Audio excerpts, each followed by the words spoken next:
आकाशवाणी भोपाल से प्रस्तुत हैं प्रादेशिक समाचार।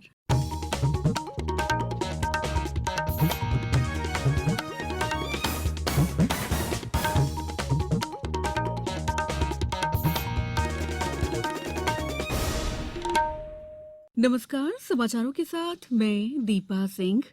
सबसे पहले मुख्य समाचार। प्रदेश में बेमौसम बारिश होने से 38,000 किसानों की 33,000 हेक्टेयर से अधिक फसल हुई प्रभावित। प्रदेश विधानसभा में विपक्ष ने फसलों को हुए नुकसान का मामला उठाया। सरकार ने कहा, राजनीति कर रही है कांग्रेस। आवास और शहरी मामलों के मंत्रालय ने शहरी स्थानीय निकायों से नगर वित्तीय रैंकिंग 2022 में शामिल होने को कहा। और विश्व कप निशानेबाजी चैंपियनशिप का शुभारंभ कल भोपाल में। अब समाचार विस्तार से। प्रदेश में बेमौसम बारिश होने से प्रभावित जिलों की 51 तहसीलों के 520 गांवों में फसल पर असर पड़ा है। इन क्षेत्रों में 38,900 किसानों की 33,000 हेक्टेयर से अधिक फसल प्रभावित होने की प्रारंभिक सूचना मिली है। प्रदेश के 12 जिलों में आकाशीय बिजली गिरने से 22 लोगों की मौत हुई है। मौसम विभाग ने करीब 20 जिलों में असामयिक वर्षा और ओलावृष्टि की जानकारी दी है। मुख्यमंत्री शिवराज सिंह चौहान ने कहा है कि ओलावृष्टि से निर्मित संकट में राज्य सरकार किसानों के साथ खड़ी है। ओलावृष्टि से प्रभावित जिलों में सर्वे का कार्य आरंभ कर दिया गया है। एक सप्ताह में सर्वे का कार्य पूरा कर किसानों को तत्काल राहत उपलब्ध कराई जाएगी।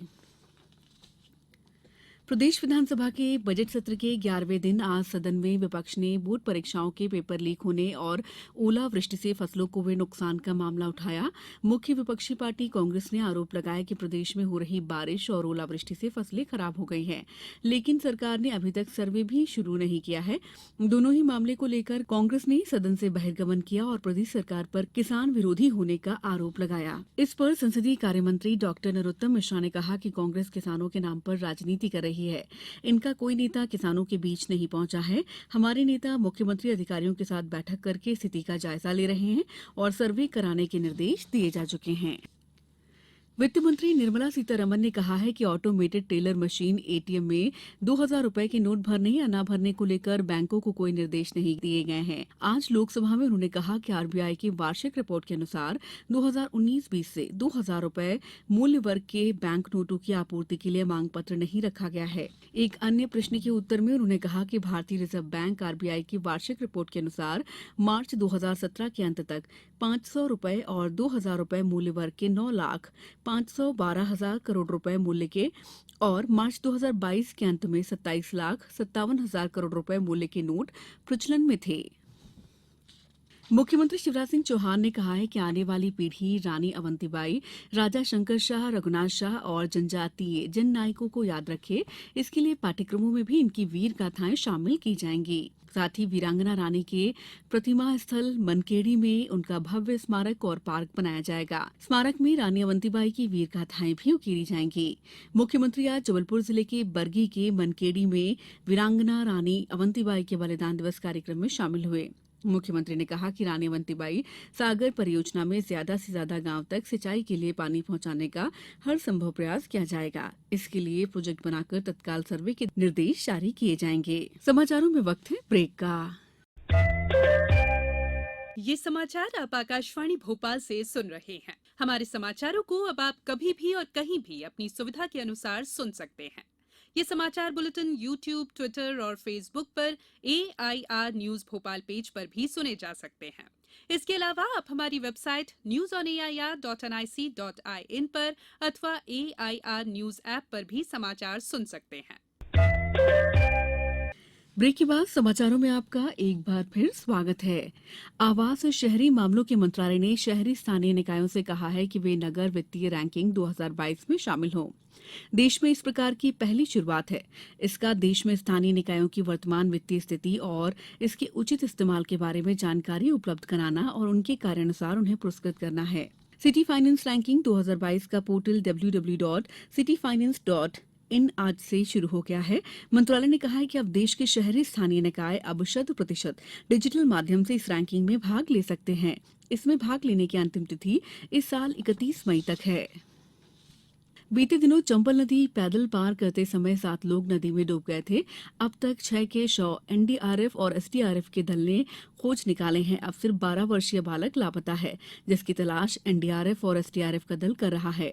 रेस्क्यू कार्य में एनडीआरएफ और एसडीआरएफ के 80 अधिकारी कर्मचारी अलग अलग 8 बोट के सहारे तलाशी अभियान चला रहे हैं। इनको स्थानीय गोताखोर और ग्रामीणों का सहयोग भी मिल रहा है।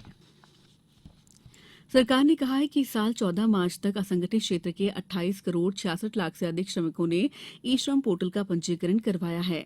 लोकसभा में एक लिखित उत्तर में श्रम और रोजगार मंत्री भूपेंद्र यादव ने बताया कि ई श्रम पर पंजीकरण स्वघोषित आधार पर सभी असंगठित और प्रवासी श्रमिकों की ओर से किया जाता है। उन्होंने सदन को सूचित किया है कि ई श्रम पर पंजीकरण कराने वालों को सामाजिक सुरक्षा योजनाओं का लाभ मिले, इसके लिए पोर्टल को प्रधानमंत्री श्रमयोगी मानधन पोर्टल से जोड़ा गया है।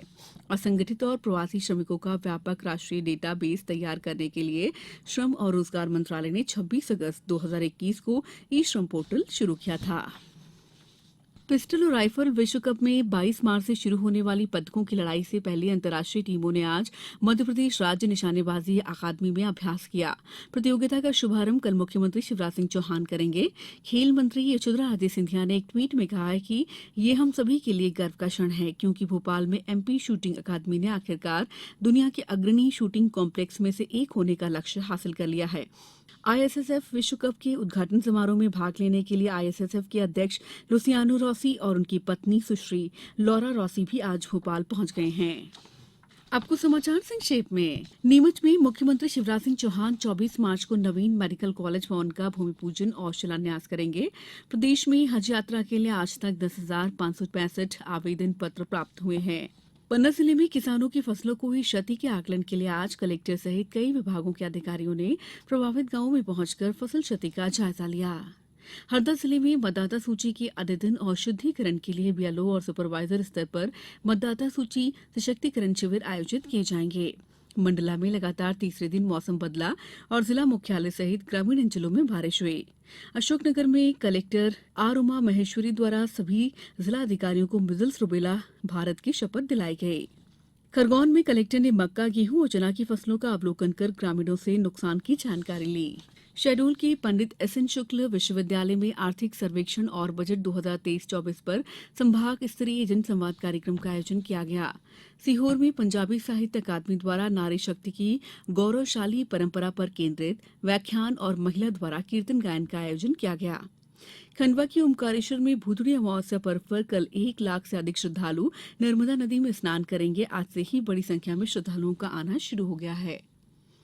केंद्रीय संस्कृत विश्वविद्यालय के भोपाल परिसर में आज से 2 दिवसीय अंतर्राष्ट्रीय ज्योतिष सम्मेलन शुरू हुआ।